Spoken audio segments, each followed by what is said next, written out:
Bom, então, onde que estamos aqui? Aqui. Disciplina, aliás, onde que eu estou?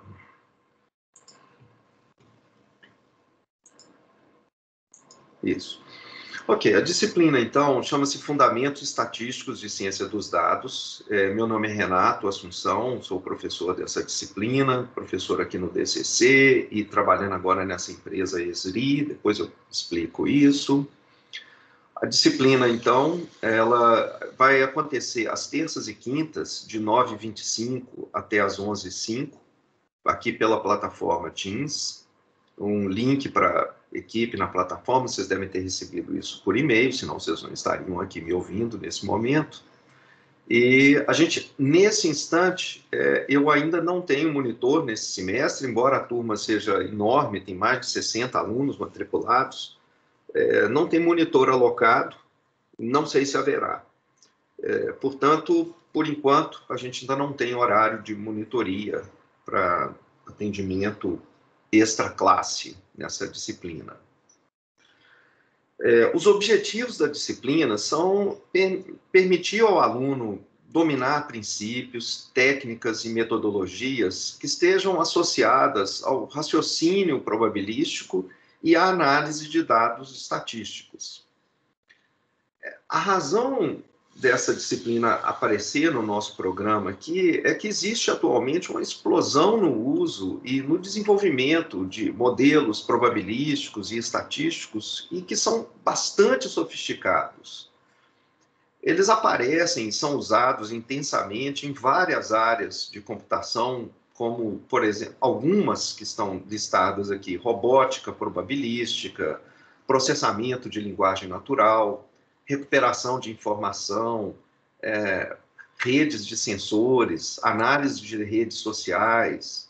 Praticamente em todas as áreas de computação, onde você, de alguma maneira, precisa coletar dados, eles hoje são numa quantidade tal que exigem e acabam estimulando a criação de modelos que envolvem probabilidade, que envolvem computação, evidentemente, para analisar esses dados e tentar extrair informações que estejam presentes e talvez ocultas e que precisem, então, de um certo sacolejo nos dados para você descobrir o que eles querem dizer.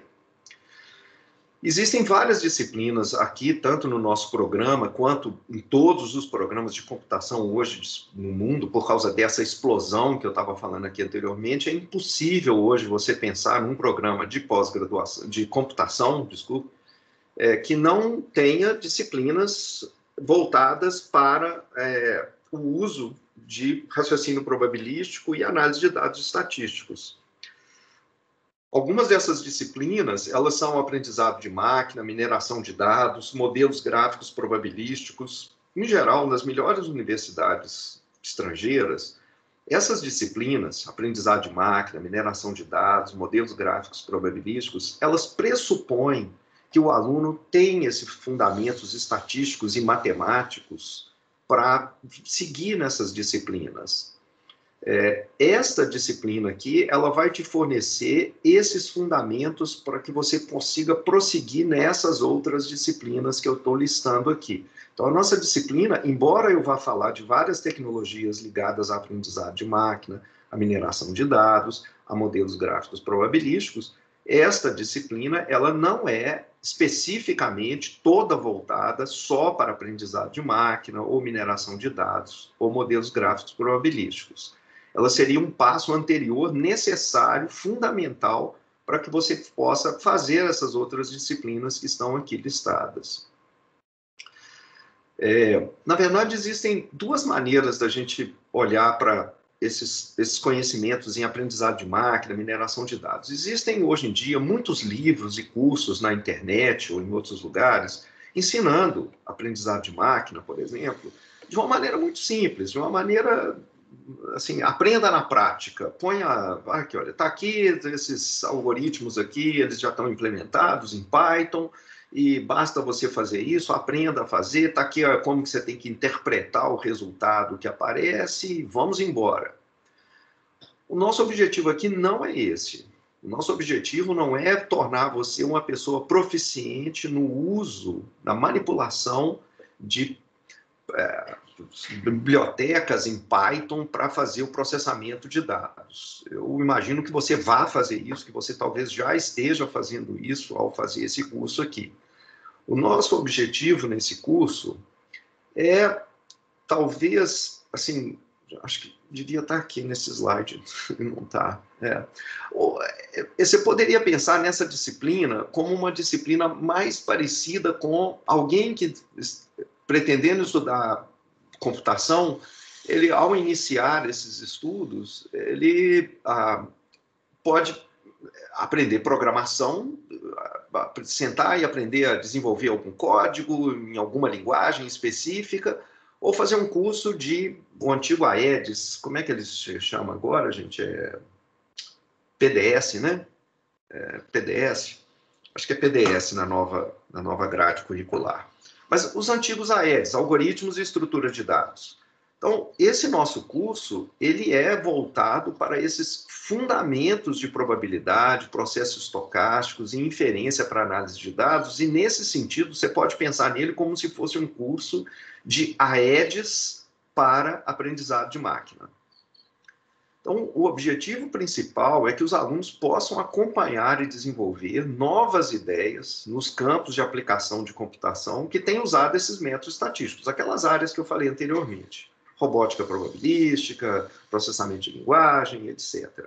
Então, ao final desse curso, os alunos devem ser capazes de ler os capítulos mais avançados dos livros de aprendizado de máquina, dos livros mais teóricos de aprendizado de máquina. Existe uma novidade a partir desse ano, de 2021. A novidade é que todas as vezes que eu lecionei essa disciplina, que eu vou, a partir de agora, falar que é FSED, Fundamentos Estatísticos e Ciência dos Dados, eu nunca consegui cobrir o programa inteiro. Eu, na verdade, passava a correr com a matéria em vários pontos, alguns tópicos acabavam tendo que ser quase que assim, vistos em questão de pouquíssimos minutos, então a visão muito superficial. Os alunos reclamavam que eu estava tratando eles como gansos sendo alimentados para serem mortos depois, enfiando coisa goela abaixo, e que não estava legal. Então, realmente, passado um tempo, uma experiência de tentar ensinar isso, o que eu percebi foi que ou você jogava fora um monte de coisas da ementa, ou dividia a disciplina em duas. Então, o que eu fiz agora foi dividir a disciplina em duas. Então, essa disciplina vai ser diferente das disciplinas dos anos anteriores. O material que eu vou cobrir, e agora, isso daqui era um material que eu tentava cobrir muito depressa, todos esses 7 primeiros tópicos aqui, ele vai ser coberto agora de maneira muito mais lenta, muito mais devagar. A razão pela qual eu fazia isso era que eu assumia que os alunos todos tinham um curso, no mínimo, de probabilidade anterior, porque essa é uma disciplina obrigatória da nossa grade curricular aqui na UFMG, alunos da pós-graduação, na graduação, né? E alunos da pós-graduação, mesmo vindos de outras universidades, em geral, eles tinham um curso de probabilidade no currículo deles, assim como cálculo, né? Então, assumindo que isso era, que eles já tinham visto isso, a ideia era só fazer uma revisão muito rápida desse material. E eu percebi que, na maioria das vezes, seja porque o curso foi visto há muito tempo atrás, seja porque ele foi visto num contexto em que o mundo do contínuo não era uma coisa relevante, porque muitos alunos de computação imaginam que a única parte de matemática relevante para o que eles precisam aprender é a parte de matemática discreta. Isso acaba mudando, né? Hoje, com essa explosão do uso de análise de dados, o método fundamental de Deep Learning é o gradiente descendente, que é uma derivada. Então, como é que você vai viver sem, no mínimo, entender mais ou menos o que significa derivar, integrar? Bom, esse curso aqui não é um curso de derivada integral, não é isso. E eu não vou ficar fazendo coisas avançadas, requerendo lembranças de derivadas complicadas ou muito difíceis. Na verdade, o que você precisa de pré-requisito vai estar na lista 0 de exercícios, que já está disponível no site da disciplina, e vale a pena você fazer para você ver se, primeiro, refrescar a memória do que você precisa em termos de álgebra linear, derivadas, etc. A parte de computação, eu tenho certeza que você sabe mais do que precisa, você com certeza sabe mais do que eu sei nesse curso.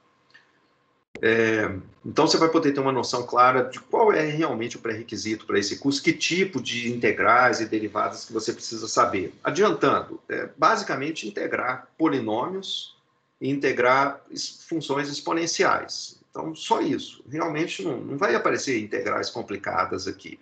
Mas você precisa ter um certo nível de manipulação delas para que a própria intuição do que você está fazendo, ela apareça, assim, ela fique natural para você. Não fique uma coisa complicadíssima. Não precisa saber todos os métodos de integração que você vê lá em cálculo 1, de derivadas. Não é isso. Não é esse o objetivo.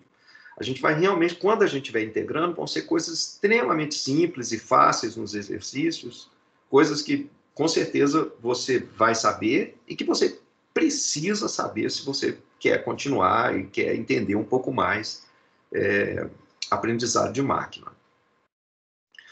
Essa é uma lista, então, dos tópicos que a gente vai cobrir. Eu não vou ficar discutindo cada um deles aqui agora por duas coisas. Uma é que, se você sabe o que são esses tópicos, você, ao ver a lista, você vai falar, tá, então ele vai ver esses tópicos, eu vou estar revendo esses assuntos.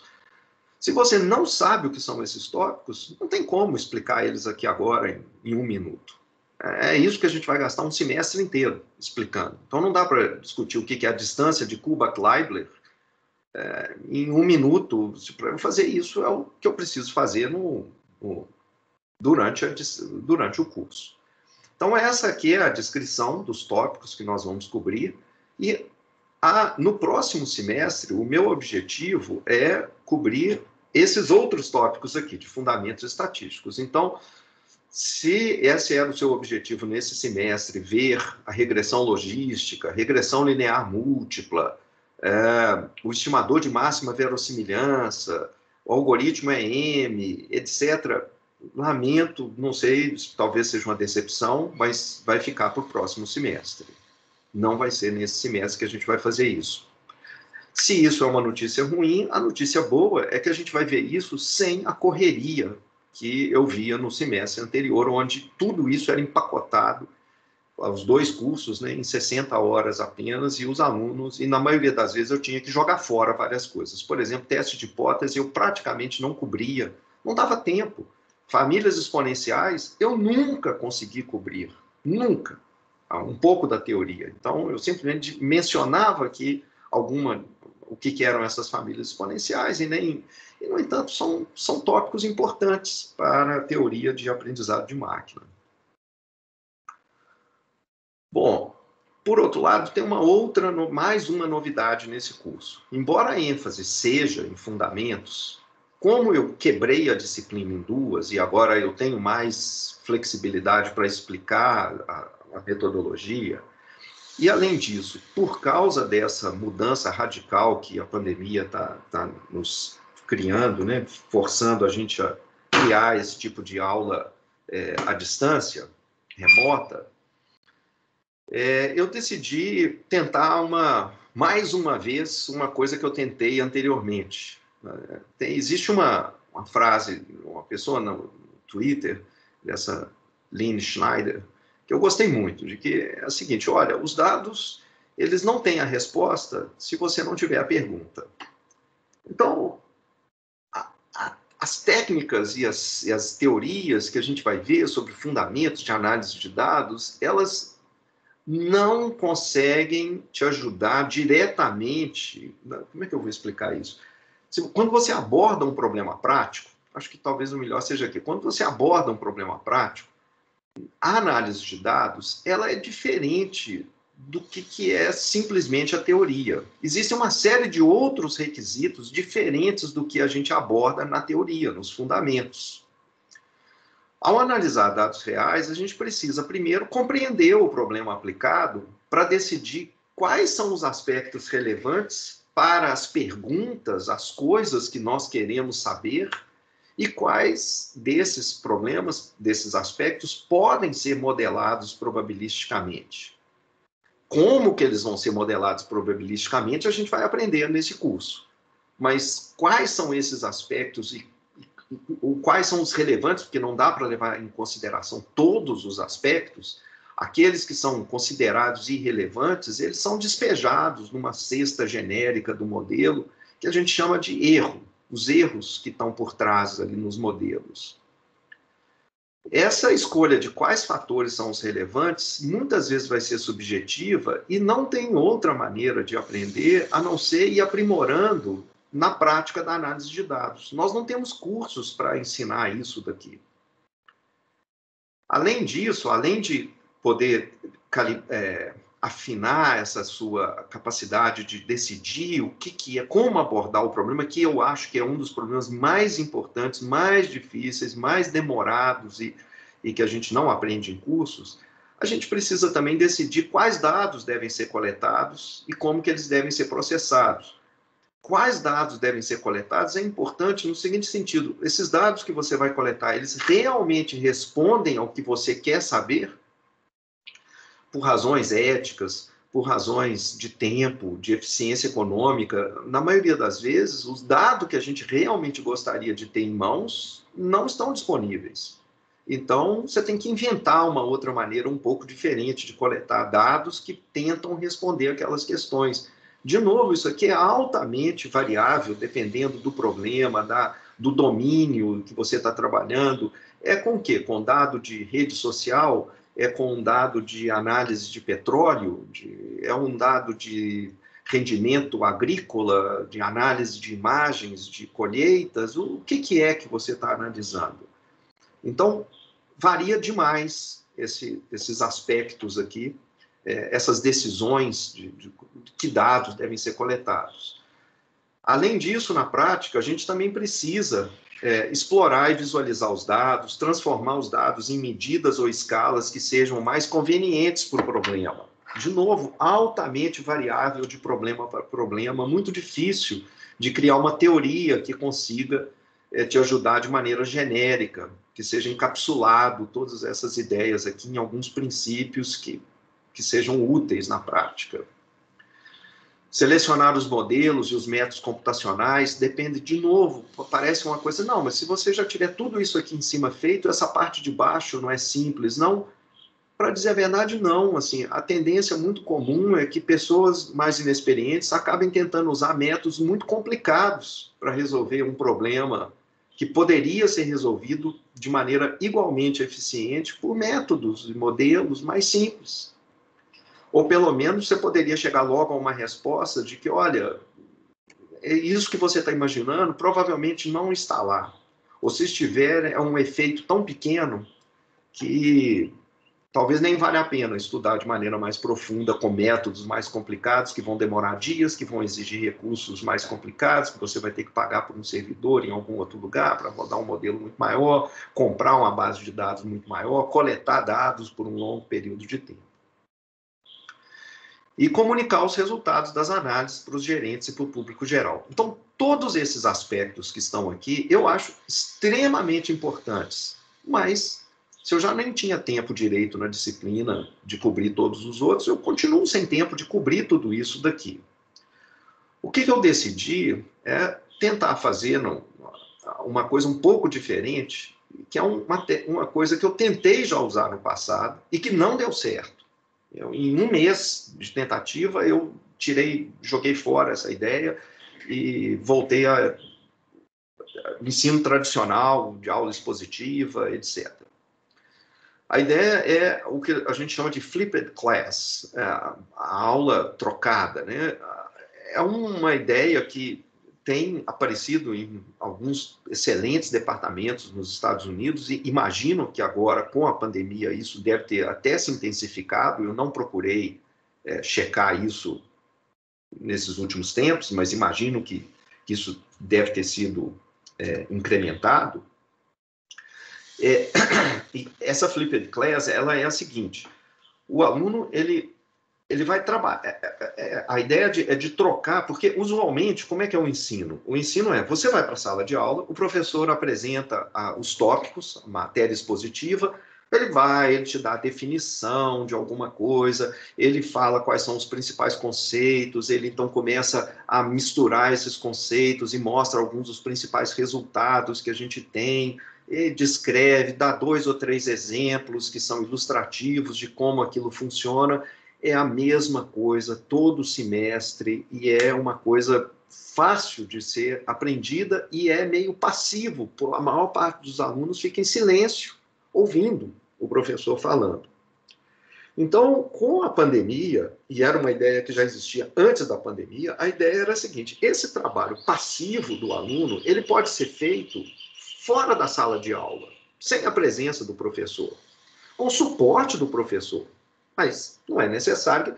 Então, a ideia do Flipped Class agora é: você vai assistir os vídeos e vai ler o material, que é ou os livros que a gente vai adotar nesse curso, e você vai vir para a sala de aula, essa aula que a gente está tendo, vamos tentar fazer isso a partir da segunda semana, em que eu vou tentar usar pelo menos uma das aulas semanais para fazer o que eu estou chamando de discussão prática. Esses tópicos que eu mencionei aqui anteriormente, que são importantes na prática e que não estão ligados aos fundamentos, eles viriam aqui, a partir dessa segunda semana. Essa segunda semana não é só de discussão prática, e esse aspas aqui eu já vou explicar por quê. A ideia é vocês assistirem aos vídeos com material expositivo, eles ainda não estão na página, vou ter que começar a fazê-los, mas no horário de aula a gente vai discutir dúvidas, perguntas mais gerais, questões que com certeza ficaram na sua cabeça e que você não teria chance de perguntar numa aula, porque você não quer interromper o professor, você não quer fazer aquela pergunta que você acha que é só você que está preocupado com aquilo, como que aquilo se conecta com a prática, talvez você se lembre de algum problema que você viu ou no qual você está trabalhando e que você acha que tem alguma conexão com aquilo que a gente acabou de discutir. Em suma, no horário de aula, a ideia é que vocês ativamente façam o que você fazia sozinho em casa. Quer dizer, antigamente, antes da Flipped Class, a ideia era: você ia para a aula, você ficava vendo o material expositivo e o professor repetindo aquelas coisas ali na frente e tal, expondo o material.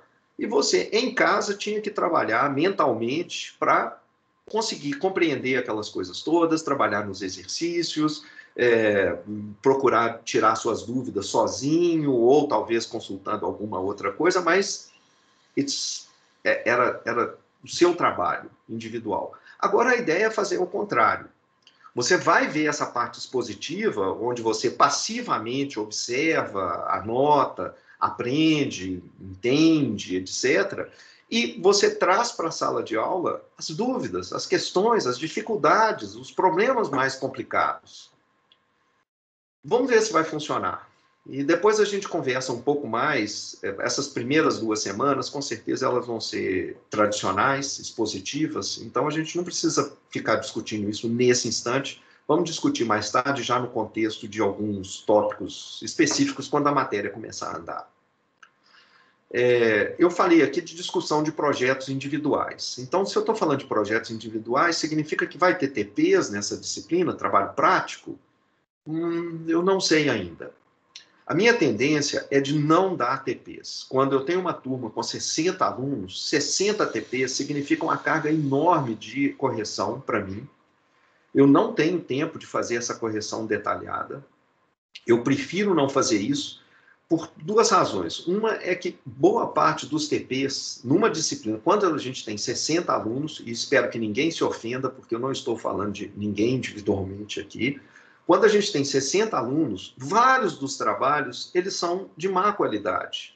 O aluno não se empenhou muito no trabalho, porque ao longo do semestre ele descobriu que aquela disciplina não é exatamente o maior interesse dele, ele está muito ocupado com as outras disciplinas que ele está fazendo, ou com a dissertação de mestrado, ou com a tese de doutorado, ele tem outras preocupações, ele não faz um trabalho de muito boa qualidade, ele só faz alguma coisa para cumprir tabela. Então, é muito desagradável você ficar gastando um tempo grande, dando atenção a esse tipo de trabalho que o próprio aluno não tem muito interesse em receber feedback, ele não se empenhou muito. Então, por causa disso, a minha tendência é não dar TPs quando eu tenho turmas tão grandes assim. Por outro lado, eu acho que é fundamental que nessas discussões, especialmente a partir do meio do semestre para frente, que projetos individuais, questões que estão profundamente arraigadas, que um aluno quer muito conhecer um resultado, porque ele está trabalhando em algum projeto, que ele possa trazer isso para a sala de aula e discutir em sala de aula. Nós gastarmos um tempo, eu e vocês, né, ouvindo o trabalho de algum colega que vai expor qual é o problema dele. Ele está trabalhando, pode ser na dissertação, claro que ele não vai fazer uma exposição de toda a dissertação, dos problemas que ele tem na dissertação, ou no estágio, ou em algum trabalho prático que ele está fazendo por conta própria. Em suma, isso vai ser mais uma tentativa. Vamos ver se vai dar certo. Existe uma dose grande de chance de não dar certo, mas como uma pessoa já me falou uma vez, só vale a pena a gente tentar as coisas que podem não dar certo.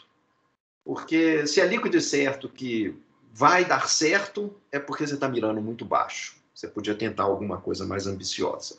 Então vamos ver se isso vai dar certo dessa vez.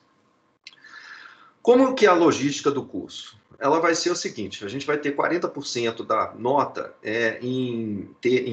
na forma de listas de exercícios semanais. Vão ser aproximadamente, nós temos 15 semanas de aula, vão ser aproximadamente 15 listas, uma por semana. A entrega vai ser via Moodle.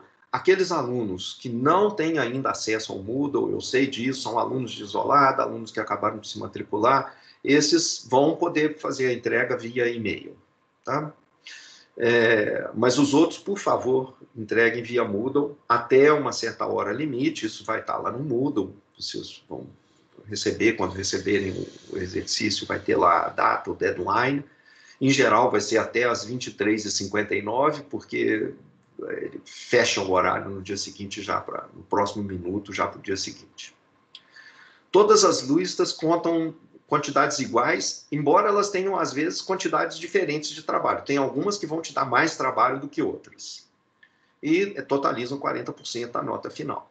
Então, as 3 notas mais baixas das listas, elas vão ser descartadas, o que significa que, se você não entregar uma lista, a nota dela é 0 e vai ser muito difícil você tirar uma nota menor do que 0. Então, essa é uma boa candidata para ser descartada. Não estou dizendo que ela vai ser descartada, porque se você deixar de entregar 6 listas, todas elas vão ter nota 0. Tem que descartar só 3. Então, consequentemente, por causa dessas condições aqui que eu estou dizendo, de descartar 3 notas mais baixas, etc., eu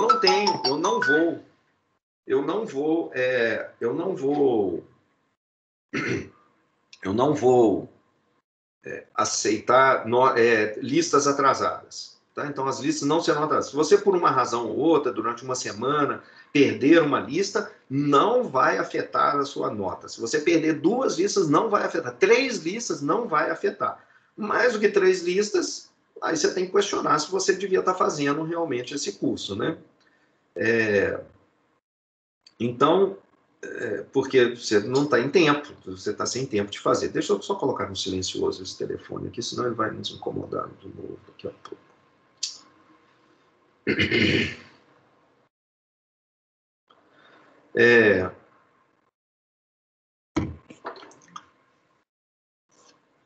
Ok.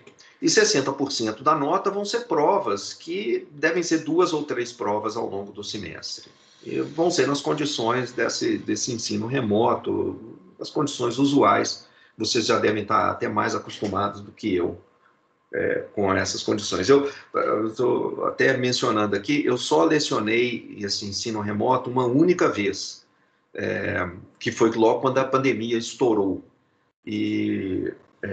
Então, às vezes eu me enrolo aqui no Teams, ou por exemplo, tinham alunos que não tinham essa conexão aqui com o Teams, eu decidi que eu iria gravar, fazer uma live pelo YouTube, fui fazer isso ontem de tarde, e aí eu percebi que não, o YouTube exige 24 horas para conseguir autorizar a sua conta, o seu canal a fazer lives, então eu não conseguia fazer. Então tem algumas coisas que, se eu já estivesse fazendo há mais tempo, eu não cometeria alguns erros aqui. Se eu fizer algum desses erros, vocês podem me auxiliar, dar sugestões, etc. Eu vou agradecer bastante. Professor, Existe? desculpa interromper. Uma questão dessa dos alunos não terem acesso ao Teams, é possível enviar o link diretamente da reunião do Teams que está acontecendo. Se o aluno não tiver conta na UFMG, ele não consegue entrar. Ele pode entrar pelo link. Isso daí já aconteceu com várias outras aqui. Inclusive, eu estava enviando o link para o e-mail para o pessoal que disse que não conseguia entrar. Beleza, eu enviei o link para as pessoas que não estavam conseguindo entrar. Se elas estiverem conseguindo, legal. E, por favor, me ajudem, podem mandar o link sem problema nenhum. De qualquer maneira, eu estou gravando e vou colocar para essas pessoas, eu vou colocar elas no YouTube, essa disciplina, se você receber uma mensagem, né? Então, eles poderão assistir essa aula, que é basicamente uma introdução, então nessa daqui não tem grande... Espero que isso se resolva logo. Mas obrigado. Mas realmente isso é um negócio meio confuso. Ontem eu fiz um teste com um colega, ele deslogou da conta dele da UFMG, ele foi na conta dele de Gmail, ele tentou entrar na reunião e não conseguia. Então eu estava imaginando que não era possível. Mas São dois links distintos. O link que o senhor enviou para a gente foi o link para entrar no Teams, na equipe da Microsoft. Esse você precisa da conta da UFMG.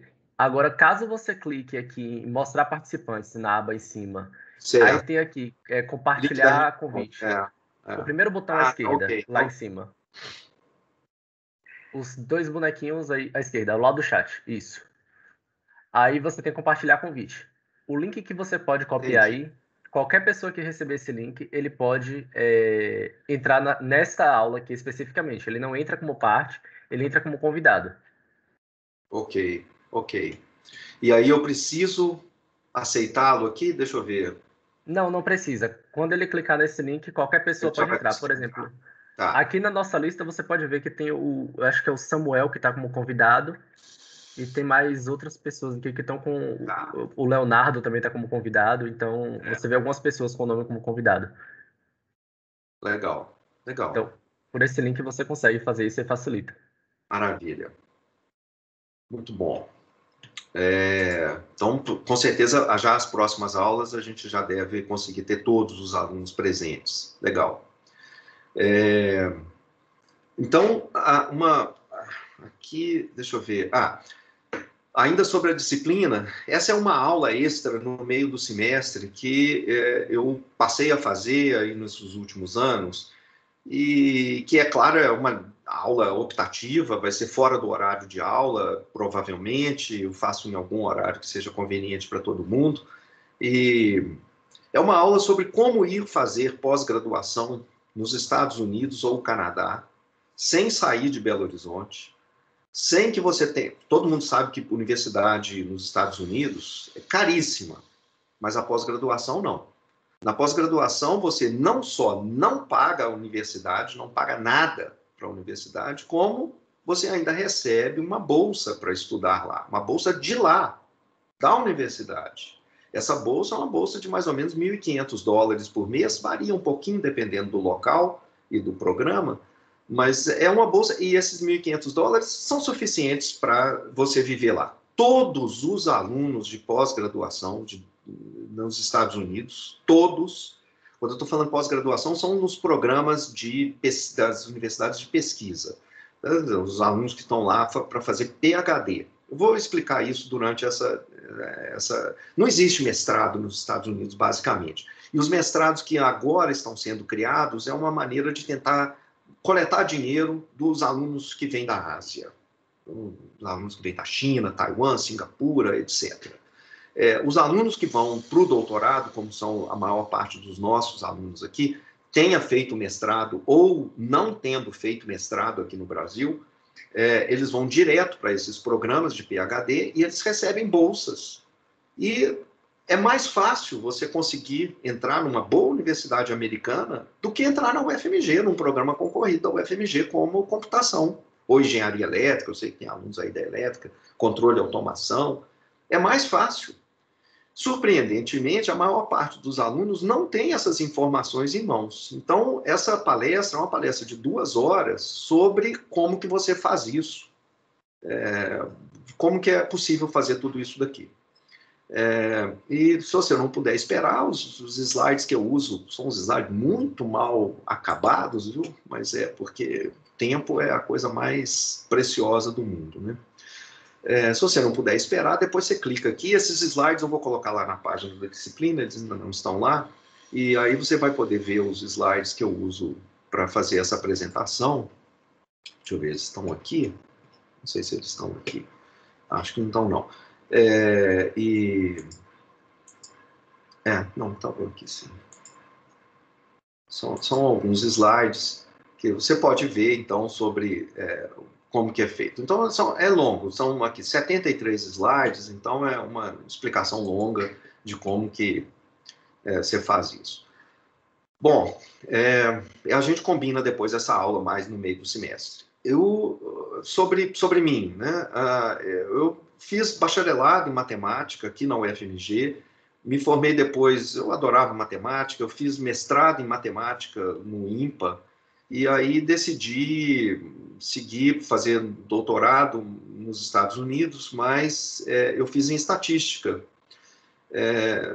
Na volta, eu me juntei ao UFMG, a história teve uns idas e vindas no início, mas logo na volta eu estava aqui na UFMG e eu fui para o departamento de estatística da UFMG, fiquei lá por muitos anos, até me transferir para o departamento de computação, porque as coisas que estavam sendo feitas aqui e a ideia de toda essa ideia de aprendizado de máquina estava muito mais próxima do que eu fazia do que o meu trabalho lá no meu antigo departamento. Então, professor titular do TCC até recentemente. Então, eu me aposentei, eu já podia me aposentar, eu fiz isso, mas continuo como professor voluntário aqui na UFMG, então esse curso está sendo dado na minha sala aqui na UFMG, eu continuo normalmente orientando alunos no programa de pós-graduação, etc., mas como professor voluntário.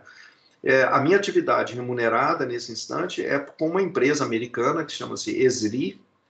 Então eu trabalho a partir do meio-dia até umas 9 da noite, eu fico aqui na minha sala, mas trabalhando basicamente com essa empresa remotamente. É uma empresa americana de sistemas geográficos de informação. A minha principal área de pesquisa durante a maior parte do tempo foi o tratamento estatístico, estocástico, computacional de dados que tenham referência geográfica, dados que de alguma maneira tenham uma conexão espacial. E essa empresa é a líder no mercado mundial de sistemas geográficos de informação. Eu estou lá como pesquisador, trabalhando remotamente. Vamos ver o que vai acontecer aí quando a pandemia sumir, né? Mas, por enquanto, essa é a situação. Então, deixa eu ver se tem mais alguma coisa aqui. Não. Então, tem alguma, antes da gente começar, então, a aula propriamente dita, o nosso curso, o material, tem alguma pergunta que vocês queiram fazer, sobre a logística, sobre o funcionamento do curso? Professor, oi. Pode falar. Beleza. Oi, professor, eu estou com uma dúvida, você estava falando sobre esse esquema de aula invertida, né, que você resolveu adotar de novo agora. Eu confesso que isso me pegou um pouco de surpresa, porque os alunos que eu conheço gostavam muito da sua aula expositiva, no modelo tradicional. Eu queria entender, eu não sei se você falou, eu cheguei alguns minutos atrasado, não sei se você já tinha falado, o porquê que você escolheu fazer essa mudança, ou então por que não funcionou naquela época. A aula expositiva que você tanto gosta, ela vai continuar existindo. Eu vou gravar o vídeo da aula expositiva e você vai poder vê-lo antes de vir para a sala. Ah, entendi. Não, perfeito, beleza. Então, era só isso mesmo, obrigado. Oi, professor. A dúvida que eu tinha é, nesse esquema de dividir as aulas por semestre e colocar umas matérias no semestre, outras no outro, Existe alguma maneira na FMG da gente, mesmo não fazendo parte da turma no semestre que vem, ter acesso às aulas, seja pelos vídeos ou assistindo como ouvinte, não sei se tem isso na FMG, mas que a gente possa pelo menos ver esse material que o senhor vai entregar semestre que vem? Sim, assim como nesse semestre, todas as aulas que eu estou fazendo, essas aulas expositivas, pelo menos, e também as aulas que eu farei com os alunos Flipped Class, o meu plano é colocar no YouTube. Ah, ok. Então a gente vai poder ter acesso e no final a gente não acaba perdendo nenhum tipo de informação. Sim. Ok, obrigada. Aliás, todos os alunos fiquem sabendo, assim, essas aulas estão sendo gravadas, vão ser colocadas no YouTube, com acesso irrestrito. Então, não só pense nisso quando você for se manifestar aqui.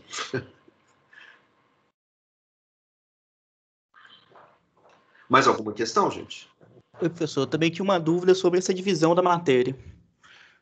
Semestre que vem você vai abrir 2 turmas diferentes, então? Essa que ele vai ter Mateus, fundamentos A e B?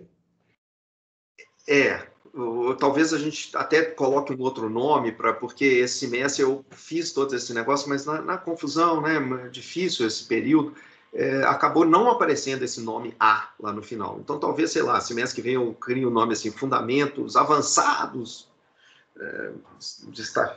Fundamentos Estatísticos Avançados de Ciência dos Dados, entendi. Para diferenciar de alguma maneira dessa anterior.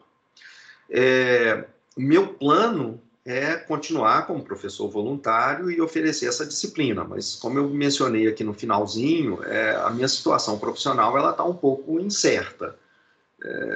Eu não sei como que, em princípio, o meu plano e a minha negociação com a empresa americana foi de que eu continuaria trabalhando remotamente, indo ocasionalmente lá, passando 2 meses, temporadas de 2, 3 meses lá, mas a maior parte do ano eu passaria em Belo Horizonte, por razões familiares. Então, mas eu não sei se isso vai permanecer e a própria família acho que anda repensando as coisas e talvez... Então não sei, assim, em princípio eu vou lecionar a segunda disciplina, mas essa é incerto. Tá? Como tudo na vida, né? Aliás, esse curso é falando sobre probabilidade. Então, se você me perguntar, eu diria o seguinte, olha, com 90% de chance, a disciplina vai ser oferecida no semestre que vem. Mas existe 10% de chance, que inclui todos os eventos que podem acontecer. Eu falecer no meio do caminho, o mundo ser atingido por um asteroide e a gente não está mais aqui. E vai somando aí outros eventos improváveis e outros talvez não tão improváveis. Não, tudo bem, professor, entendi. Okay. Mais alguma questão, gente? Professor, bom dia. Bom dia. Eu estou só com uma dúvida rápida. Quando a gente tiver dúvidas da lista, a gente pode fazer para o senhor? Sim. Ah, tá. Eu gostaria de fazer essa aula de dúvidas antes de vocês entregarem. Como eu tinha mencionado, a ideia seria entregar à meia-noite, né? Basicamente. Então, você pode trazer na terça de manhã, por exemplo, e eu discuto, não tem problema. O meu interesse é que vocês façam as listas e aprendam através das listas. Então, pode sim, acho que sem problema. Tá? Beleza, obrigada, professor. Ok. Mais alguma questão, gente? Ok. Se não, se tiver, vocês abram aí o microfone, vão perguntando. Eu esqueci de falar, então tem acho que já mandei por e-mail, né? Mas existem aqui a página da disciplina com o material.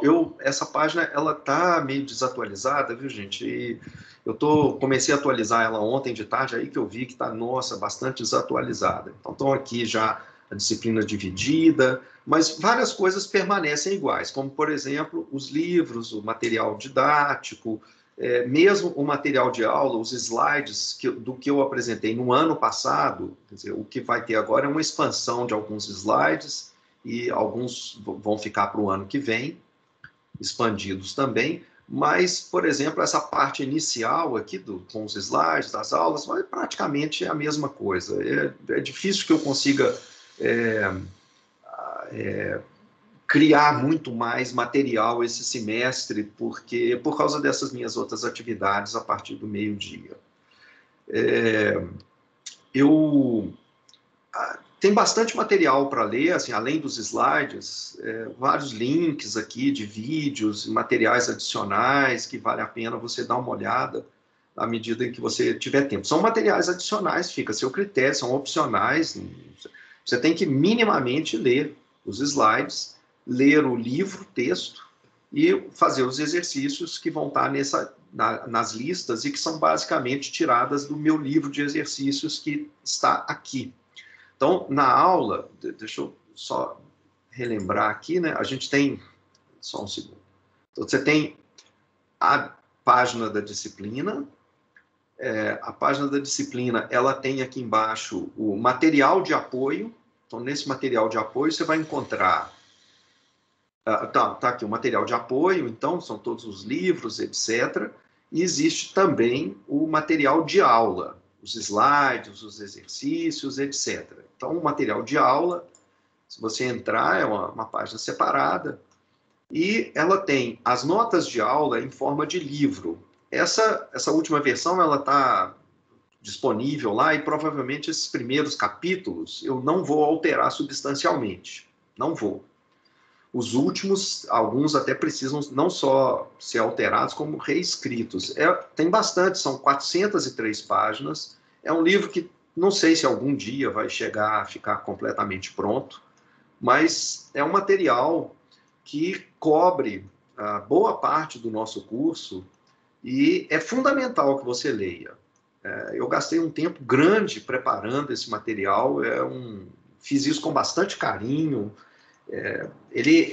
Os slides são baseados nesse material, então várias coisas que eu passo rapidamente pelos slides, eles estão aqui cobertos com cuidado. Então, esse material você tem que ler, que é o material do curso. E a outra coisa que está disponível aqui são os exercícios também, o livro de exercícios. Esse livro está incompleto, vai ser atualizado. Esse está mais incompleto do que o outro, porque toda vez eu vou lá e ponho mais alguns exercícios. Tem aqui 183 páginas, alguns têm soluções, alguns exercícios, outros não. E, por exemplo, a lista 0, ela é baseada nessa parte de revisão de matemática, que você precisa saber. Então, essa é uma lista de exercícios que você não precisa entregar, mas que você deve fazer para você checar se você sabe o mínimo necessário para fazer a disciplina. Isso que está aqui é o mínimo necessário. Se você tiver dificuldades para fazer esses exercícios, repense. Talvez não seja a hora de você estar fazendo essa disciplina. Faça outras disciplinas para melhorar esse seu entendimento desses exercícios que estão aqui no início dessa revisão de matemática, e volte depois para esse curso. Porque se você não souber isso daqui, o curso vai ser muito difícil para você. Muito. E, além disso, então, nessa página aqui, que tem o material da aula, o material de aula, você vai sempre encontrar os slides da aula. Por exemplo, esses slides que eu vou entrar agora, são esses que estão aqui. Se você quiser clicar aí, por exemplo, e já ficar acompanhando separadamente. Esses aqui são slides da próxima aula.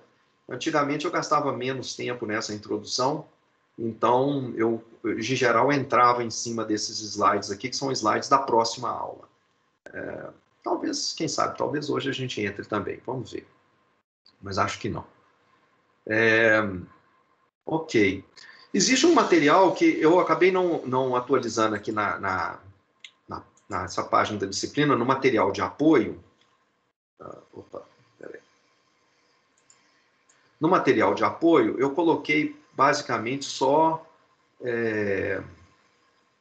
alguns livros que alguns inclusive são encontrados na web, você encontra livremente, os PDFs, etc. Mas alguns outros materiais, vídeos, etc. Tem aqui um link com lista de livros gratuitos e tem uma série de leituras. Em suma, tem materiais aqui que você pode ler depois na página e ver se você encontrar algum que te agrada. Esse é um aspecto, né? Sempre existem materiais que são mais adequados para a gente do que para... Então, um material que eu acho muito interessante é o material do curso de Introdução à Ciência dos Dados aqui do DCC. É um curso criado a curadoria é feita pelo Flávio Figueiredo e o Pedro Olmo. É um material que eu gostaria que fosse visto como uma espécie de pré-requisito para o nosso curso aqui. Se você já tiver feito esse curso de ICD, o nosso curso ele vai voltar em vários desses tópicos, aprofundando esses tópicos bastante, mas essas ideias que o Flávio discute nesse curso seriam extremamente úteis se você já fez esse curso e tem todo o material, os slides, os vídeos, etc. Você acha aí no site aqui, que é no GitHub do Flávio. Se eu não listei lá, eu vou listar depois, ao atualizar um pouco mais essa página aqui, vou acrescentar esse material do Flávio e do Pedro. Ok, vamos lá, então, vamos começar o nosso curso, propriamente dito, e eu vou começar, então, aqui. Gente, eu agora vou partilhar a minha tela, assim, vou fazer uma apresentação de tela cheia, e se alguém tiver alguma dúvida, ou se estiver escrevendo no chat, eu não estou vendo. Tá? Não tem como. Então, se você tiver qualquer coisa que você queira falar, abre o microfone e me interrompa. Ok. A primeira coisa que a gente vai discutir aqui é que existe uma diferença entre probabilidade e estatística. Probabilidade é um ramo da matemática aplicada. É um ramo da matemática pura. Ela permite fazer cálculos matemáticos sobre fenômenos aleatórios. Ela não precisa de dados estatísticos. Nenhum. Absolutamente nada. É pura matemática. Como é que ela funciona? Você estabelece o que a gente chama de modelo probabilístico, que a gente vai aprender mais na frente. E, em seguida, com esse modelo em mente, você sai fazendo cálculos de probabilidade de eventos que podem acontecer, coisas que poderiam acontecer. Então, qual é a chance disso acontecer? Qual é a chance dessa outra coisa acontecer, considerando o modelo que você tem? Por exemplo, o modelo mais simples de todos é um modelo para você pegar uma moeda que tem probabilidade meio de aparecer cara ou coroa, e sair jogando ela para cima, criando uma sequência de caras e coroas com uma moeda. Qual que é a chance de você observar uma sequência de 8 ou mais caras em seguida, né? Uma sequência, um run length, cara, 8 vezes ao longo dessa sequência de 100 lançamentos da moeda. Isso é um cálculo matemático. Você não precisa fazer o experimento físico para calcular as chances disso acontecer. Mas para que você poderia, para que te interessaria um exemplo como esse? Isso tem alguma relevância prática eu fazer esse tipo de cálculo de probabilidade? Bom, existe um fenômeno em esportes que é chamado de hot hand. Isso, você fica olhando, por exemplo, você está acompanhando um jogo de basquete e você está olhando os pontos sucessivos para o time A ou para o time B. Então, é como se o time A for cara, coroa, para o time A. Do ponto de vista do time A, ele está fazendo cara, que é ponto positivo para ele, ou ele está levando pontos que são pontos do time B, então é a coroa para o time A. Então, a probabilidade do time A, ela varia ao longo do jogo. Às vezes, ela fica quente. Será que isso é verdade? Essa é uma teoria que as pessoas têm, de que a probabilidade de fazer cestas, por exemplo, no basquete, do time A, ela fica variando ao longo do jogo, e ao longo do jogo, às vezes esse time entra numa fase muito quente. Isso realmente é verdade? Até que ponto essa variação do desempenho, da qualidade do time frente ao outro, pode realmente acontecer? Porque Será que não é possível, por exemplo, numa situação em que os dois times são perfeitamente equilibrados? Então, você tem uma moeda com cara e coroa com probabilidade meio. E que você, ao pensar em 100 cestas ao longo do jogo, que apareçam umas sequências de 8 cestas seguidas para o time A. Numa situação dessa, a moeda ela não ficou quente, coisíssima nenhuma. Ela ficou estável, com a probabilidade ela nunca foi alterada, nada mudou. Aconteceu que simplesmente, por acaso, aconteceu uma sequência de 8 caras sucessivas, como se fossem 8 cestas seguidas de um time só. Isso acontece com uma chance razoável numa situação de moedas, como está aqui em cima, porque se acontecer com uma probabilidade bem razoável, então quando você, num jogo real, você estiver vendo o time fazendo 8 ou 9 cestas em seguida, isso não quer dizer que ele esteja num estado de hot hand. Um outro cálculo de probabilidade que a gente pode fazer e que pode ser útil para comparar com dados reais. O cálculo de probabilidade, sempre pensando que ele é um cálculo matemático. Então, aqui N pontos sendo jogados completamente ao acaso num quadrado de área 1 centrado na origem. Então, estou aqui, ó, o centro aqui do quadrado é a origem, 0, 0, e ele tem os lados do quadrado é 1. E eu joguei aqui alguns pontos, eu não sei exatamente, acho que são 20 pontos dentro desse quadrado. Eles estão sendo jogados completamente ao acaso. Então, de maneira independente um do outro, e podem cair em qualquer posição aqui dentro. Então, aqui 3... Eu já falei para se alguém estiver tentando se comunicar comigo, não tem como. Tem que abrir o microfone. Então, veja aqui 3 realizações independentes desse experimento. Isso pode ser o meu e-mail lá da empresa, tá, gente? Qual que é a probabilidade, P1R, de que não exista nenhum ponto num raio R em torno da origem 0, 0? Então, se a origem talvez seja um ponto especial, por exemplo, a localização de uma fábrica que talvez gere doenças em volta dela. E essas aqui são as pessoas doentes. Eu gostaria de estar acompanhando se tem gente doente em torno da fábrica, em torno do 0, 0, que é a posição da fábrica.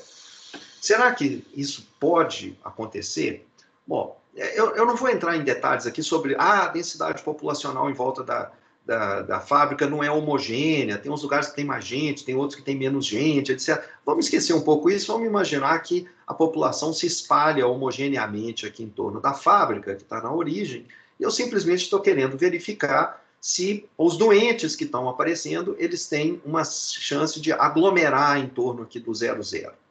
Então, eu preciso calcular, pelo menos, o seguinte: se os doentes aparecem de maneira completamente ao acaso, completamente aleatória dentro do quadrado, qual que é a chance de você colocar um círculo de raio R aqui na origem?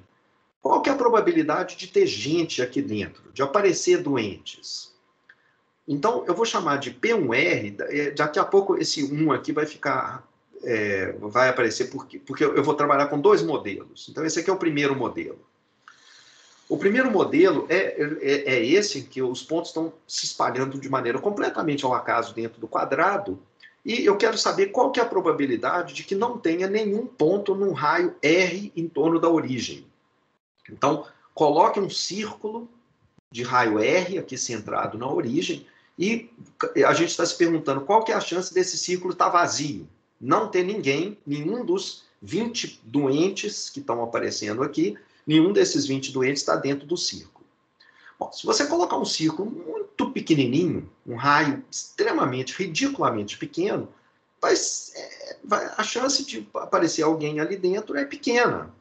Se você começar a aumentar muito o círculo, claramente, por exemplo, se o círculo for até maior do que o quadrado, você vai ter 20 pessoas lá dentro, claro. Então, essa probabilidade de cair dentro de um círculo depende do raio desse círculo que você vai colocar aqui. Quanto que é essa probabilidade? Como a gente falou antes, se o raio for muito próximo de 0, a chance, essa probabilidade de não ter ninguém lá dentro vai ser próxima de 1. É uma probabilidade de 100%. Se você aumentar muito o raio, essa probabilidade ela começa a decrescer para zero. Até quando o raio for muito grande, a chance de não ter ninguém é zero. Não, todo mundo vai estar lá dentro. O círculo é até maior do que o quadrado. Então, é possível a gente mostrar que numa situação em que os pontos estão sendo jogados completamente ao acaso, essa probabilidade ela é aproximadamente igual a essa fórmula que está aqui. Eu não preciso de dado estatístico para isso. A pura matemática e cálculo probabilístico me leva a dizer que essa probabilidade, por exemplo, com n pontos, ela decai desse jeito. Quando o raio, esse aqui é o raio, e essa daqui é a probabilidade. A probabilidade do círculo está vazio. Quando o raio é muito próximo de zero, ele está aqui. À medida que você vai aumentando o raio, essa probabilidade ela vai diminuindo até chegar aqui em praticamente zero. Quando o raio já for igual a 0,20 de um quadrado de tamanho 1. Então é um cálculo matemático. Essa probabilidade ela é calculada totalmente sem dados. É um cálculo matemático. A figura com as 3 configurações que eu mostrei antes, essa figura aqui, é só ilustrativa. Eu não usei ela em nada para fazer esse cálculo que eu mostrei aqui na frente. Para esse modelo de pontos aleatórios, várias outras probabilidades que podem ser relevantes podem ser calculadas. Por exemplo, sempre matematicamente. Qual a probabilidade de que existam pelo menos 2 pontos numa certa região de área alfa? Claro que essa probabilidade vai depender do tamanho da área. Será que depende de onde ela está colocada? Essa probabilidade não depende, se os pontos estão sendo jogados completamente ao acaso dentro do quadrado, ela não depende da posição aonde está a área, depende só do tamanho da área, que é esse alfa que está aqui, e é dada aproximadamente por essa fórmula que está aqui. Você não precisa coletar nenhum dado para fazer esses cálculos. Não precisa saber como que esse cálculo foi feito nesse momento, não, tá, gente? Nós vamos aprender isso depois ao longo do curso. Outro modelo probabilístico para geração de pontos no quadrado leva a resultados bem diferentes no cálculo de probabilidade. Então eu vou mudar e vou supor agora que existe uma espécie de contágio. Isso, numa situação aí de Covid, parece um modelo né, os epidemiologistas realmente utilizam modelos de contágio com probabilidades bem mais sofisticadas e complicadas do que essas que eu estou mostrando aqui agora. Mas imagina que você tem pessoas, 5 pontos, que eu vou chamar de pontos pais, que são jogados completamente ao acaso no quadrado de área 1. É só 5. E, em seguida, cada um desses pontos pais gera 4 pontos filhos, de forma que, no final, a gente tem 20 pontos filhos no final. E eu estou olhando só os pontos filhos agora, já jogo fora os pais. Como que esses filhos, eles se espalham ao acaso em torno dos pais até uma distância máxima de 0,1. Quer dizer, eu chego em cada pai, coloco um círculo de raio 0,1 e jogo os filhinhos ali dentro daquele círculo de maneira casual, completamente ao acaso dentro daqueles círculos. Então, considere o padrão espacial dos pontos que são compostos apenas pelos filhos. Está aqui 3 ilustrações, gráficos de 3 realizações que eu simulei no computador para esses pontos filhos. Tá? Nesse modelo, o modelo 1 é um modelo que está aqui na primeira linha. Esses 3 gráficos são gráficos gerados com o modelo 1. Esses gráficos aqui de baixo são aqueles gerados com o modelo 2. Não é muito óbvio. Assim, olhando para esses gráficos, não parece ser muito óbvio que qualquer qual, né? Se eu não tivesse te dito isso aqui, será que você, só batendo o olho, você imediatamente diria, os de cima são os modelo 1 e os de baixo são o modelo 2. Talvez em alguns casos, né? Mas não sei. No modelo 2, qual que é a probabilidade, P2R, de que não exista nenhum ponto num raio R? A mesma pergunta que a gente fez antes. Mas agora o modelo é o modelo 2. Os pontos Tem aqueles pais casuais e depois um círculozinho em torno de cada pai, os pontos. Como no modelo 1, aquela probabilidade, quando R é próxima de 0, é praticamente 1, e à medida que você vai aumentando o círculo, aí começa a ter chance razoável de ter gente lá dentro, então a chance dele estar vazio é próxima de 0. Então, aqui, o modelo 1 é essa linha sólida que está aqui. Esse modelo 2 que a gente acabou de dizer é essa outra linha tracejada. Observa como que a probabilidade, que tem que variar entre 0 e 1, ela é completamente diferente num modelo e no outro, embora visualmente seja difícil da gente perceber diferenças gritantes entre os dois modelos. Então, essa aqui é a ideia fundamental de que probabilidade é uma coisa que não precisa de dados. É um cálculo matemático, teórico. Já a estatística é um ramo da matemática aplicada.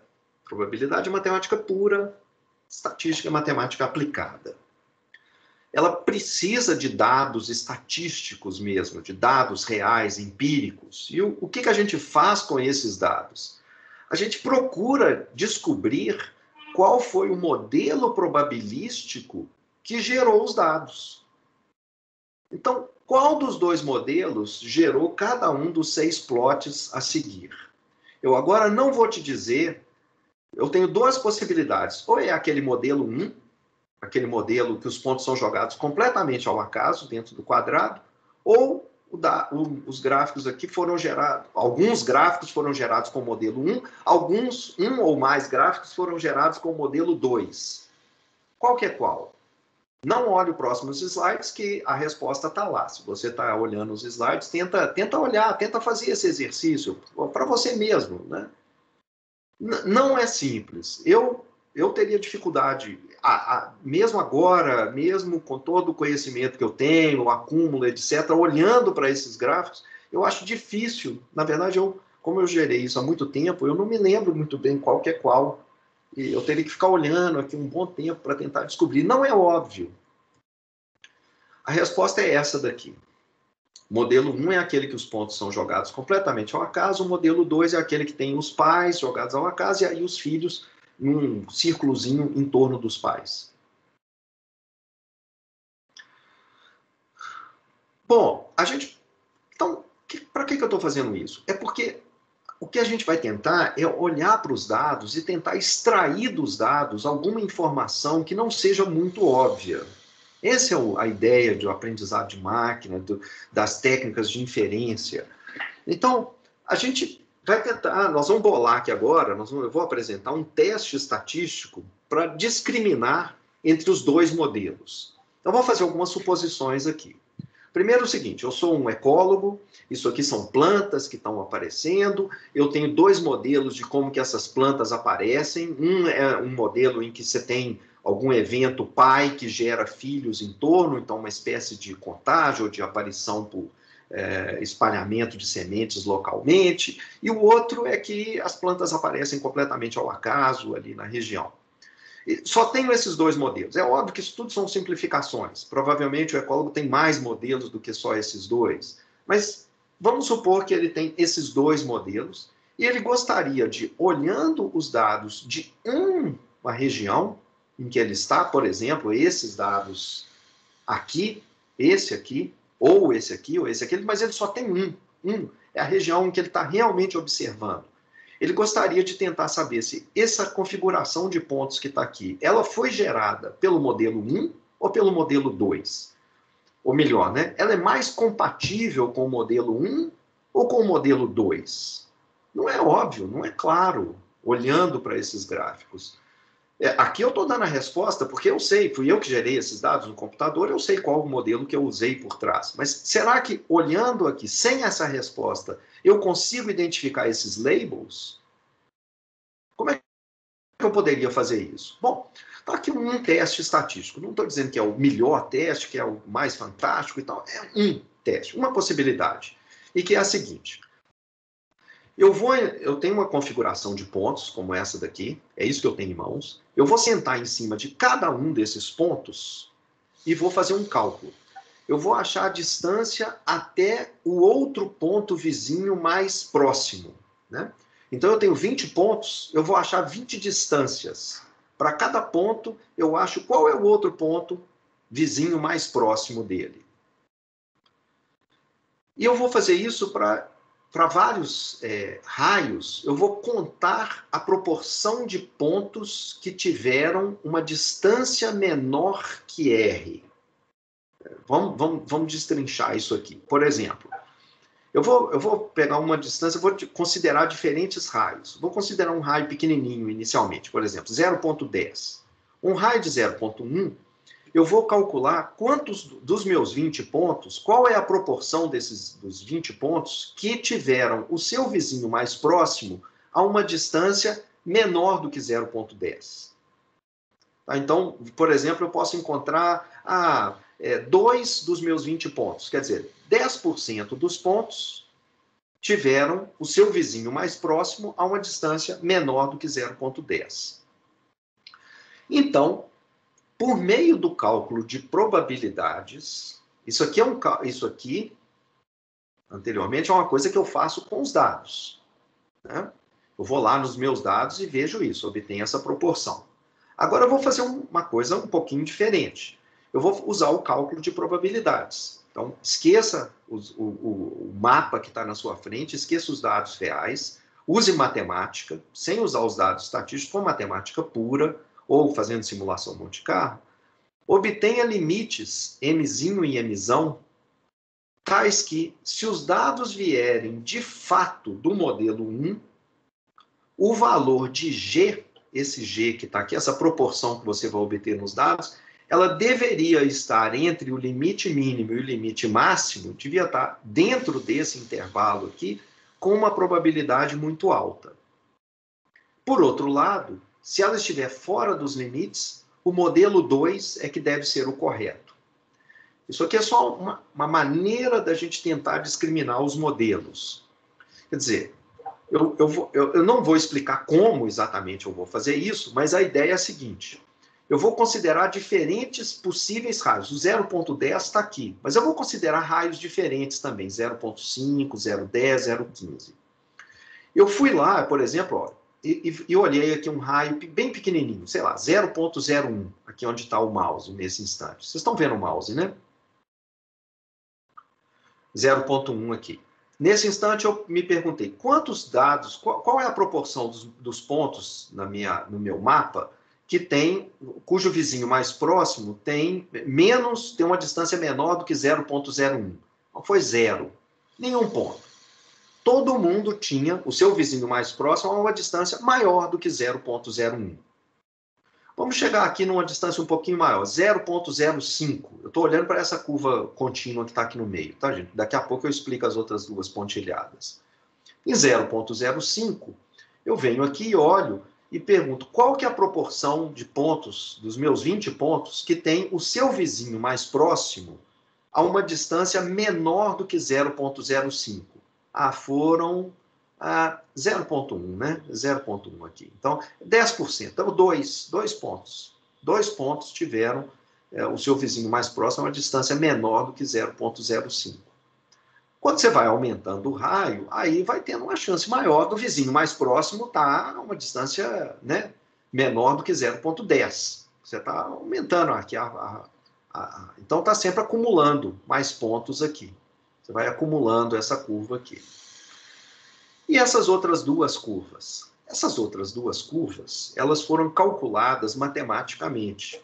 Essas outras duas curvas, então, no eixo vertical, eu estou olhando esse G de R aqui, seria a probabilidade da distância ao vizinho mais próximo ser menor que R. Ou, digamos, a proporção, esquece a probabilidade, a proporção da distância, né, ao vizinho mais próximo ser menor do que R, R é o raio aqui embaixo. Bom, mas agora nesse mesmo eixo, eu vou plotar, além da proporção entre 0 e 1, eu vou plotar também as probabilidades. As probabilidades, foi um cálculo matemático que eu fiz e que é o seguinte. Quando eu tiver um modelo 1, os pontos jogados completamente ao acaso, essa proporção de pontos que eu estou observando que está aqui, ela claro que ela para uma configuração, ela foi esse valor de 0,4. Mas toda vez que eu jogar pontos ao acaso, 20 pontos ao acaso dentro do quadrado, eu vou ter exatamente 0,4 pontos em torno, com um vizinho mais próximo menor do que 0,10? Não, isso vai variar. Às vezes é um pouquinho mais, às vezes um pouquinho menos, né? Então, essa proporção, até onde ela pode ir se os pontos estão sendo jogados completamente ao acaso dentro do quadrado?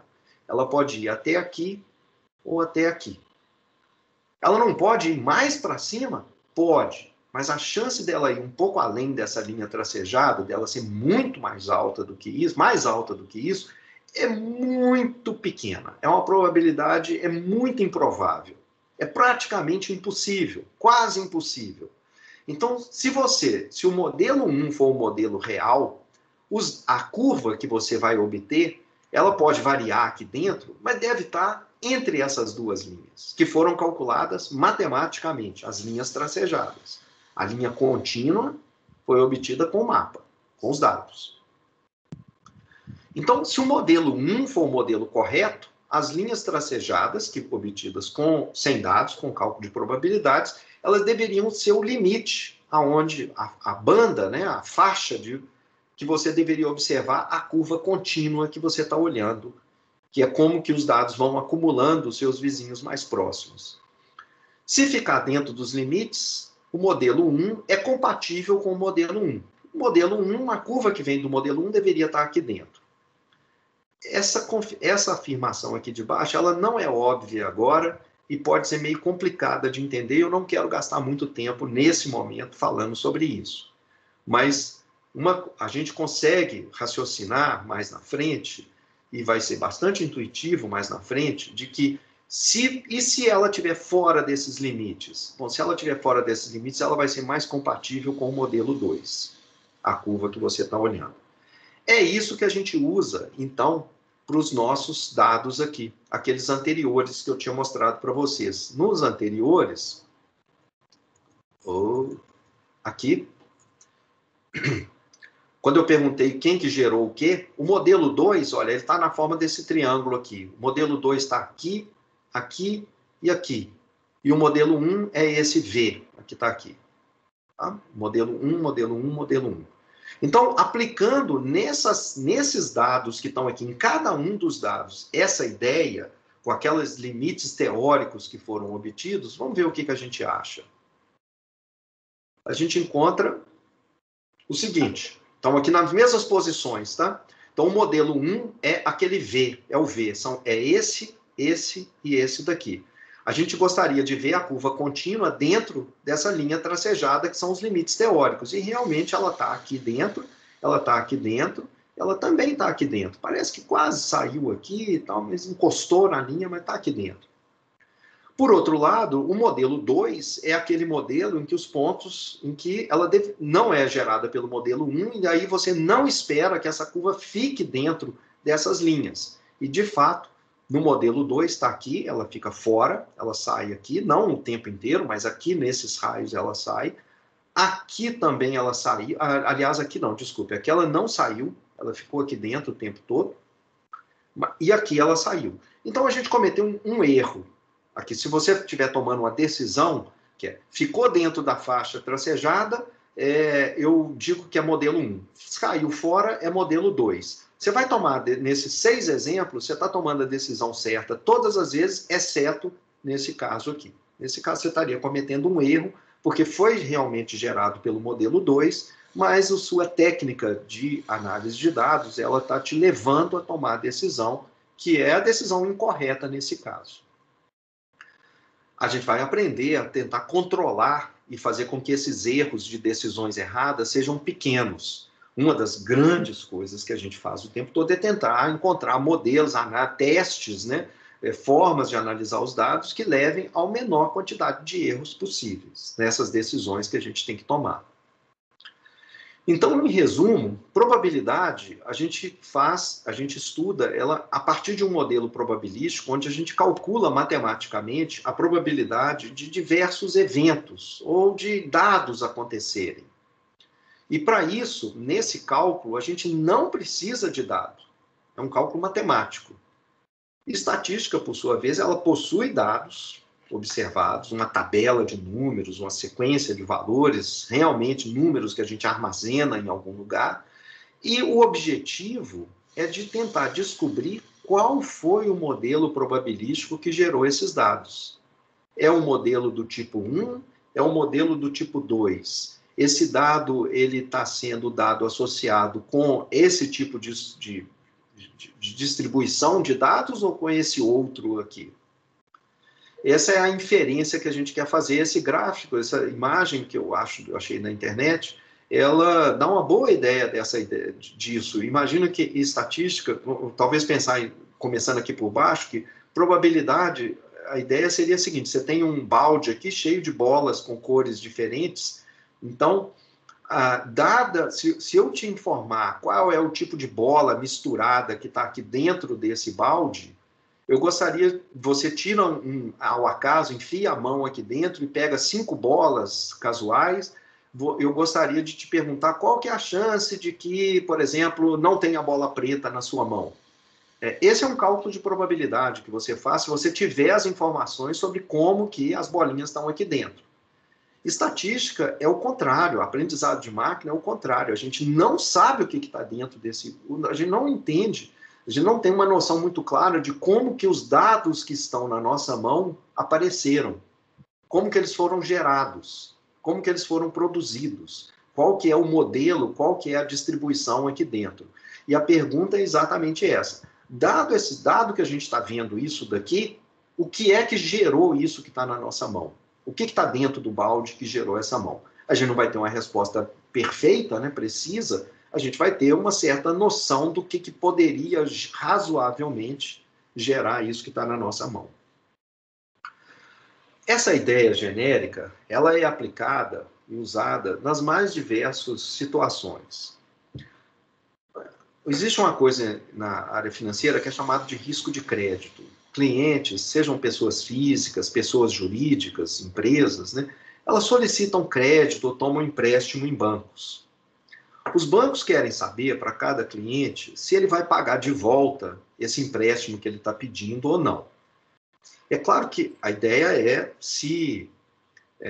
um modelo de risco de crédito é um modelo de probabilidade, de análise de dados, um modelo probabilístico que avalia a probabilidade do cliente pagar de volta, considerando que o cliente tem certos atributos. Então, essa informação é passada. O cliente ele tem certos atributos.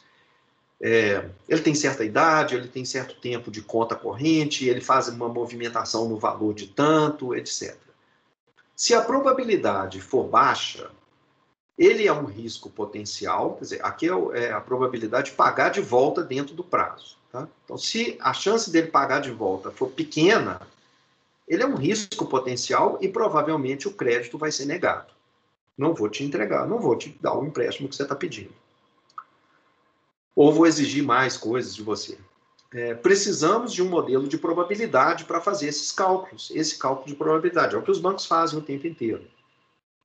Existem infinitos modelos possíveis.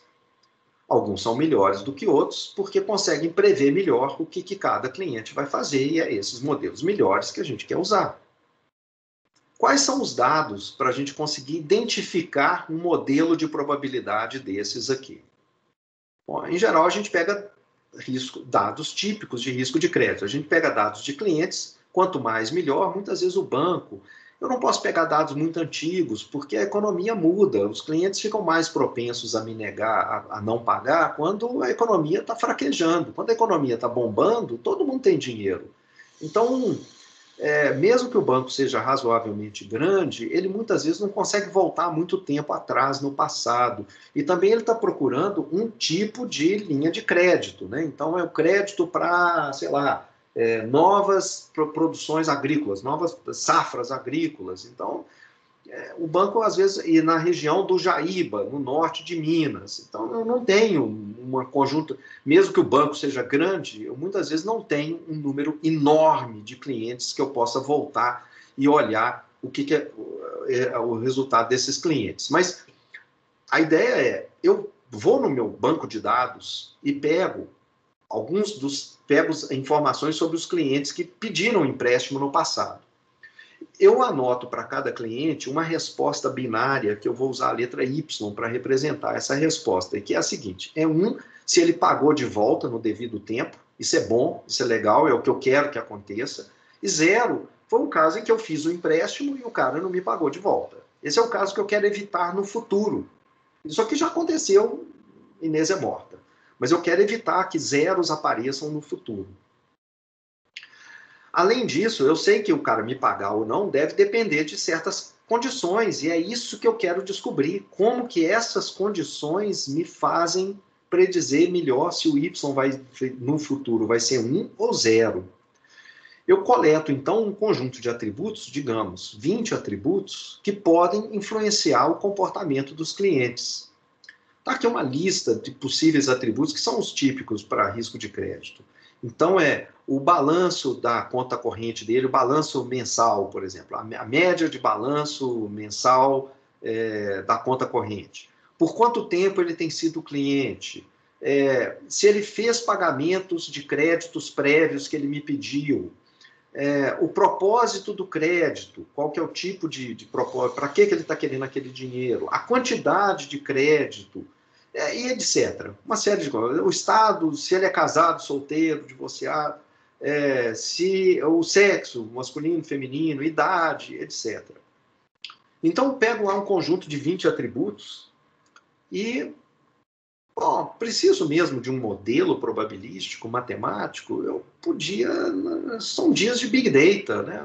Os dados não respondem tudo. Afinal, a gente pode fazer cálculos diretos e simples a partir dos dados diretamente. Por exemplo, qual que é a probabilidade de um cliente com mais de 60 anos e saldo médio maior do que R$5.000 não pagar o crédito? Parece que a ideia não é complicada. Vai lá no seu banco de dados, pega a amostra composta só por clientes de 60 anos e com saldo maior do que 5.000 e verifica qual é a proporção desses caras que pagaram o crédito. Não, respondeu não. Para quê, então? Se essa amostra não for muito pequena, por exemplo, sei lá, maior do que 100 indivíduos, você está usando 100 indivíduos com aquelas características ali desejadas para calcular a proporção que costuma não te pagar. Então, não parece que... Para quê? Que matemática que precisa aqui? Contar e dividir pelo total, proporção, acabou, não precisa te complicar, não.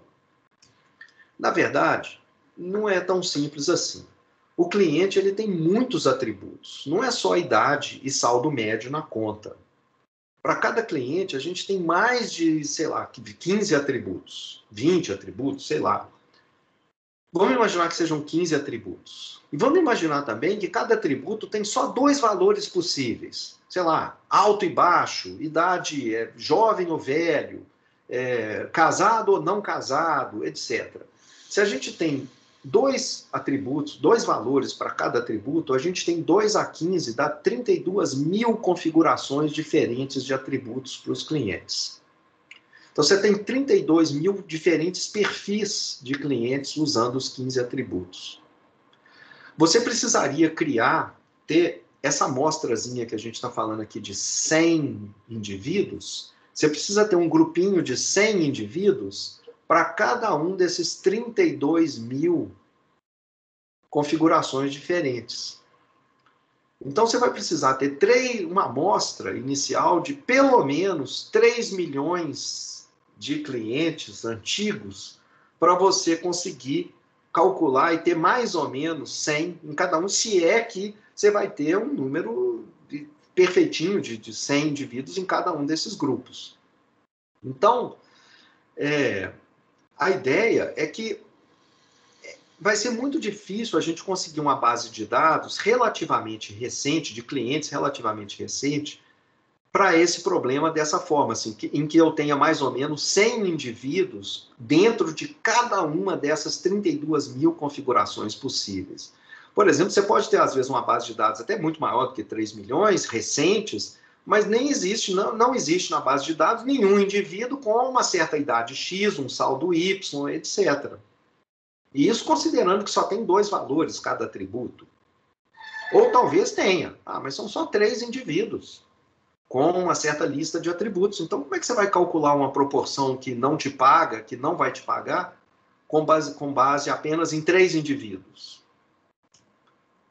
Então, como é que você estima bem a probabilidade de não pagamento, né, de default, de furar devolver o seu empréstimo, quando você tem essa quantidade grande de atributos e uma amostra que não é tão grande assim? Gente, aqui tem mais alguns slides. Se você olhar aqui embaixo, são 45 slides ao todo. Eu cheguei no slide 25. Então, na próxima aula, eu vou continuar falando aqui. Eu acho que não tem muito mais tempo. Aliás, acho que dá tempo para pelo menos terminar esse exemplo aqui.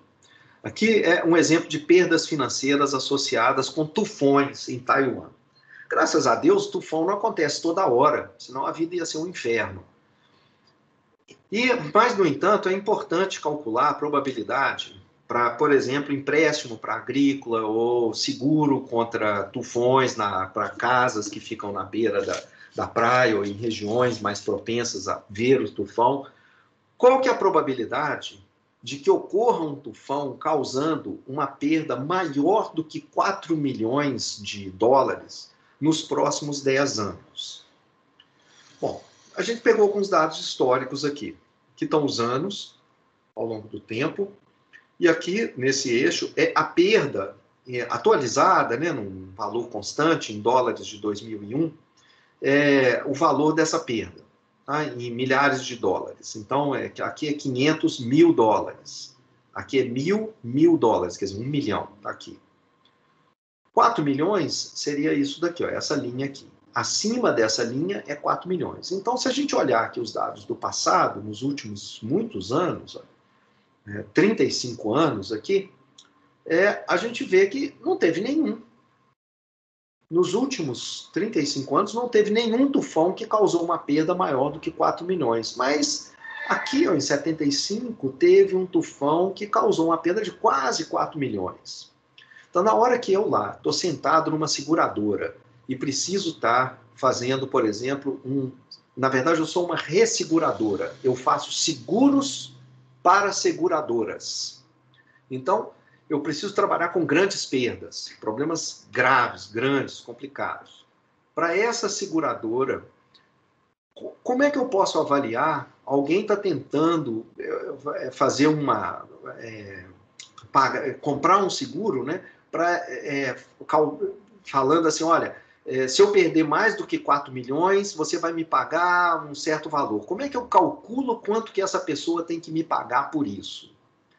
Eu vou falar o seguinte, você quer um seguro contra 4 milhões de perda? Pode me dar qualquer coisa, porque na verdade não vai acontecer. A chance de não ter de ter um tufão com a perda de mais do que 4 milhões é zero. Sabe por quê? Porque eu olhei os últimos 35 anos e não teve nenhuma perda acima de 4 milhões. É claro que a essa altura você está falando, louco, você vai perder dinheiro, você vai quebrar, né, cara? Se você fizer isso, esse tipo de negócio, é uma resseguradora que não vai durar muito tempo. Realmente, simplesmente porque nos últimos 35 anos só teve uma coisa perto de 4 milhões, não quer dizer que nunca vai acontecer. Então, eu preciso calcular isso. Qual que é a probabilidade de que aconteça essa perda maior do que 4 milhões? Eu tenho que cobrar um prêmio que seja compatível. Um prêmio é o valor que a pessoa vai me pagar, né? É um prêmio, um valor compatível com essa perda aqui. Então, o dado, ele não está me mostrando isso. Nunca aconteceu isso antes. Quer dizer que nunca vai acontecer? Bom, com um modelo probabilístico eu consigo calcular isso. Um modelo que leva em conta isso que aconteceu e o que poderia acontecer, mas não aconteceu ainda. Bom, a gente vai continuar vendo isso. Nossa aula está chegando aqui no final. Eu tenho mais alguns slides para frente com outros exemplos, sempre mostrando alguns dos raciocínios que a gente vai fazer ao longo do curso. Tudo isso que eu estou mostrando aqui agora, se você está se perguntando, mas como é que eu vou fazer isso? Beleza, pode se perguntar isso, porque é o que a gente vai tentar responder ao longo do curso. Espero que você esteja curioso em verificar como que a gente vai fazer isso, porque é o que a gente vai tentar fazer ao longo desses 2 semestres, nesse primeiro e no segundo. Alguma pergunta?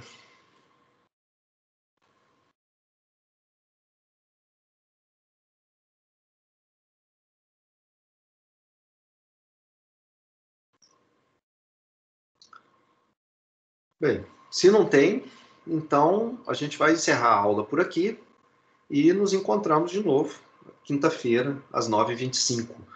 Eu vou estar mandando por quem, por acaso, não tiver acesso ao Moodle, não tiver cadastrado no Minha UFMG também, não vai estar recebendo as mensagens genéricas que eu vou mandar para todos os alunos matriculados. Então, quem estiver nessa situação e não entrou em contato comigo ainda, o Matheus já entrou, um outro aluno, que eu esqueci o nome agora, também já entrou, os alunos para quem eu mandei mensagens, que são alunos de disciplinas isoladas, esses também não precisam, eu tenho os e-mails dele, mas se por acaso você souberem de alguém, ou ele estiver aqui nesse momento na aula, ou estiver vendo a aula mais tarde, e me manda informação, me manda o seu e-mail para eu poder entrar em contato nessas primeiras semanas até que você esteja devidamente matriculado na UFMG, ok? Esse slide, então essa aula ela vai subir para o YouTube, naquele endereço que eu mandei anteriormente para vocês, e deixa eu ver, tem mais alguma coisa? E a lista 0 de exercícios, para quem eu já vou estar mandando para vocês logo em seguida, você já pode começar a fazer, porque, na verdade, você não precisa entregar essa lista 0. Na quinta-feira eu já passo a primeira lista que você vai entregar. Faça essa primeira lista, que está na página da disciplina. Eu disse qual é o número mínimo, os exercícios mínimos para você fazer. Está aqui. Fazer minimamente esses exercícios do capítulo de revisão de matemática do livro de exercícios, que é esse livro que está aqui em cima. Então, façam esses exercícios sem precisar entregar, para você verificar o mínimo necessário para você estar acompanhando o curso. Tá ok? Beleza. Então, se não tem mais nenhuma questão, a gente encerra por aqui. Vejo vocês na quinta-feira.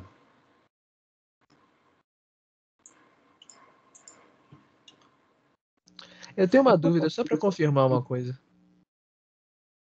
Pois não. Sempre as listas vão ser, no caso, mandadas disponíveis na quinta para entregar na terça mesmo, né? Não, vai ser muito variado. Vai ser muito variado, mas normalmente pode ser, no caso, mandado numa terça para entregar na outra. Sim. Também. Então tá. Obrigado. Algumas vezes, em algumas semanas, você pode ter duas listas. Uma entregue na terça para entregar na outra terça, uma saindo na quinta para você entregar na outra quinta. Entendi. Obrigado. Tá bom? Ok, gente. Então tá. Então vou parar aqui a gravação e a gente se vê na quinta-feira.